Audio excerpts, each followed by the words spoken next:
teacher's aide at a middle school in Fall River has been fired after being accused of choking a student right in the middle of a classroom. An elderly Pawtucket woman who was hit by a car in Cumberland yesterday has died. After some pressure from students and alumni, a local school is now changing a policy about transgender students. We have somebody right here. Tell me a little bit about your look today. Whatever's clean, on top of the pile, ready to go. I'd call it mom casual. The reason why we're out here today in Providence is because we're looking for a few deserving women to go to New York City and get completely made over. I'm serious. The search is on tonight for the person who shot and killed a man in Taunton this morning. And right outside of sentencing today, we heard from U.S. Attorney Carmen Ortiz, who bragged over and over again about how proud she is of the victims and their strength. Take a listen. The final 2 teen suspects involved in that vicious stabbing in front of Talbot Middle School in Fall River have been arrested. Kids in harm's way in Central Falls this afternoon as a car comes right at them before smashing into a building. All these diehard Swifties knew was the code word needed to get in and that they may be meeting their biggest idol. They had no idea the secret listening session would actually be held at Taylor Swift's Westerly home.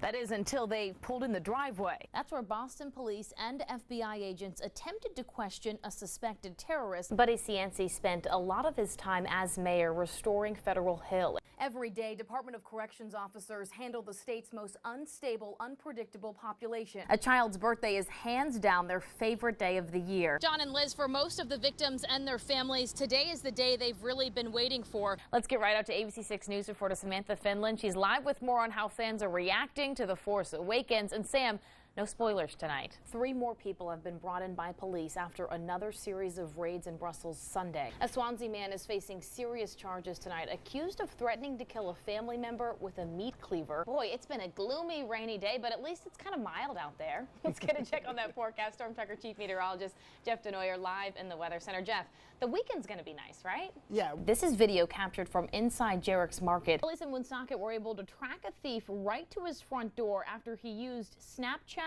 on a stolen iPad. That's really funny. I was cleaning up my wallet the other day and I found my old Blockbuster membership card, but it doesn't work anymore. I mean, they're closed. No, I think I might be hanging on to it. Why are you trying so hard? I'm not trying. I think what it is I kind of just want that first one to happen. Okay. And get it out of the way. Get it over with. But what if it's a Whopper? Let it melt. Providence City flags being flown at half-staff today in Buddy's honor. Whether you liked him or you didn't like him, he made a huge impact on the city, and a light went out today in the city of Providence, for sure. Awesome. This is the moment the survivors and their families have been waiting for, the opportunity to face Tsarnaev and make sure he knew his senseless act hasn't shaken their spirits. 24 people took the podium Wednesday to share their personal struggles in adjusting to the new life Jahar Tsarnaev forced upon them. The group of survivors and family members who spoke today addressed the Boston bomber directly in their statements, some saying they've never been more grateful, full of pride, others feeling sorrow and guilt that they survived. Many expressed how tough it was to tell their stories. It's sad. It's sad. The whole thing is sad. For all the victims, for my son. Just listening to some of the statements, it hurts. You know, as a family, and it's just, it isn't perfect. Nothing's perfect. My son's still alive. It's different. You know, we'll continue our life without him anyways. A weight has been lifted off our shoulders, and I honestly can say my sons will probably be happy that I found out what I needed to find, and I think we can really close a chapter. Some of the most powerful survivor statements today came from Heather Abbott and Rebecca Gregory. Gregory defiant when addressing Tsarnaev, telling him repeatedly, "I'm not your victim."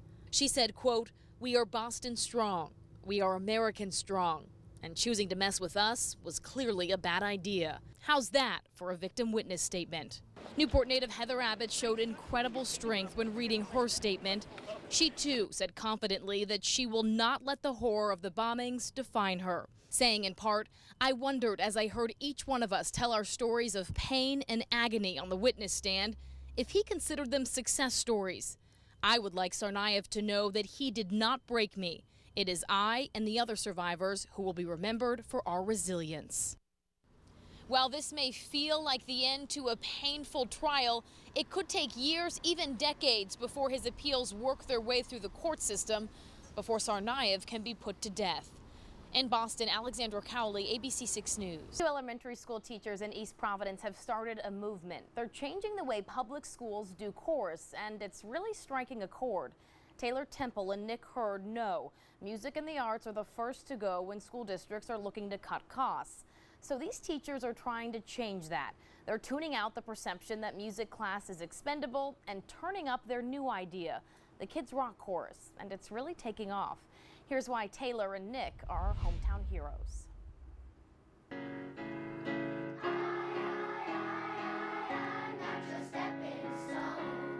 The chorus at Waddington Elementary in East Providence, along with the group at Kent Heights Elementary,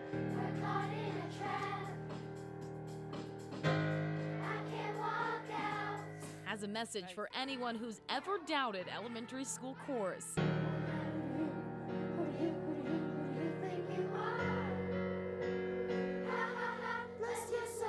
These two groups of talented 4th and 5th graders are part of the Kids Rock Chorus, started by music teachers Taylor Temple and Nick Hurd about 6 years ago. I started teaching the chorus, and I would do typical repertoire that other choruses do, and it just wasn't scratching that itch that I think the kids had and I had to do something else. I can get passionate about this song way more than I can get passionate about a song about spring that I've never heard before in my life, or a song about, I don't know, cheeseburgers. Taylor and Nick still teach their regular music classes, but had a desire to do something different with their choirs. Why can't you see? See what? What you're doing to me? The Kids Rock Chorus meets once a week during the school day.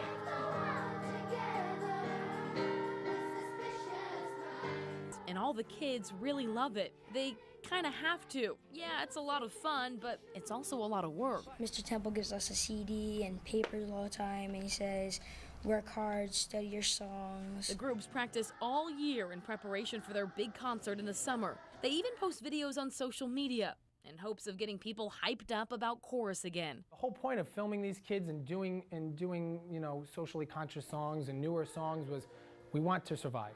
We want this group to not be taken away, and if we're a boring group or we're the same old thing, we've seen what happens to those groups. They disappear. Principal Fatima Avila has seen the positive impact the chorus has had on the kids. It makes them excited, and that's what we need. We need to get kids excited about their learning again. Turn back time to the good old days when the mama sang us to sleep, but now we're stressed out. It's fun. You get to dance, move around, be crazy, and just sing. I get excited, and sometimes I get to do the whip and the nay-nay. The kids who make up the chorus are constantly changing. You say goodbye, and I say hello. It's Taylor and Nick's mission to make sure music and this group remain a constant in schools. This is always on the chopping block, and they're going to have to, drag me out of here kicking and screaming, but hopefully it doesn't come to that. The Kids Rock Summer Concert is June 8th at East Providence High School. If you know of a hometown hero, let us know about them. Go to our website, abc6.com, and click on the link. Hey, guys! Taylor Swift's new album, 1989, was released on Monday, but some of her biggest fans heard the entire album weeks ago in what's been dubbed the 1989 Secret Listening Sessions. And ABC6 had exclusive access to a party she held here at her home in Westerly. And by ABC6, we really mean Allie had exclusive access. In fact, it was so secret. Allie couldn't bring in a camera, a phone, nothing. John, it really Zero. It was like a top secret mission. We were all sworn to secrecy, of course, until now. Taylor Swift is easily one of the biggest stars in the world. Her fan base is enormous and incredibly loyal, which is why Taylor says she wanted to say thank you. I got to play them the entire 1989 record. By inviting her biggest fans into her many homes to hear 1989 before it went public. This is the first of these secret sessions, which are little mini living room house parties where I'm going to be playing my fans the album first. Taylor held the 5th and final listening session at her home in beautiful Watch Hill. I was the only journalist invited to one of these top secret parties. See? Right there, in the red jacket. We waited for 2 hours, snacking on a ridiculous amount of food from sushi to pizza. all the while wondering when Taylor would appear. And then, hey guys! She sat in a chair in her elegant, beachy living room surrounded by 89 of her most dedicated fans, whom she handpicked through social media. Everyone was freaking out. One of those fans, 14-year-old Hannah Webster from Masonit. Oh my God, I was so nervous, but it was an excited nervous, and I wanted to cry out of happiness. Adding to the secrecy, Hannah and the other fans had no idea where this session would be held. They all got a call just days before. They said that I had been picked for a special event involving Taylor, and that I couldn't tell anyone about it until after it happened. All these diehard Swifties knew was the code word needed to get in and that they may be meeting their biggest idol. They had no idea the secret listening session would actually be held at Taylor Swift's Westerly home. That is until they pulled in the driveway. Whoa, we're in the driveway right now. That's her car right there. This is her house. That is her garage. Taylor hooked up her iPhone to a speaker and played every song on the 1989 album, explaining the inspiration for the tracks along the way. Hannah's mom was there too. Fans under 18 had to be accompanied by an adult. As I was sitting there eating sushi thinking, wow, I'm in Taylor Swift's house eating sushi and, just, drinking soda and just kind of hanging out. So it was neat. It was a cool experience for me. So for Hannah, it was just over the top. This wasn't Hannah's first interaction with Taylor. A few months ago, Hannah posted on Instagram. Taylor, why are people at school so mean? I don't know what to do anymore. Taylor responded with wise advice to just shake it off. It really helped me when I started school. I carried it around with me in my locker, so yeah. Making bulk batches. Taylor was quite the host. Not only did she feed everyone really well, she also made them her homemade chocolate chip cookies and Rice Krispie treats before dancing the night away. And John, as if that wasn't enough, right? She spent one-on-one time with each one of those fans, so 89 of them, talking to them and then taking a picture with them, and I still have my prized Polaroid right here. I love that picture. I love seeing that picture. We can't see it enough. Can we pull that up full? If we can. The look on Allie's face. I'll bring it in almost closer to the camera. Almost as big as if FSU had just won the national championship again. Yeah. So, is she can't be that nice. Is she really that nice? It's insane how just beautifully genuine she is and just so kind. And when I was talking to her, I was terrified. I mean, this is Taylor Swift. And she gave me a hug. I told her that we should hang out. She agreed. So, I mean, if she wants to take me up on that, that's fine.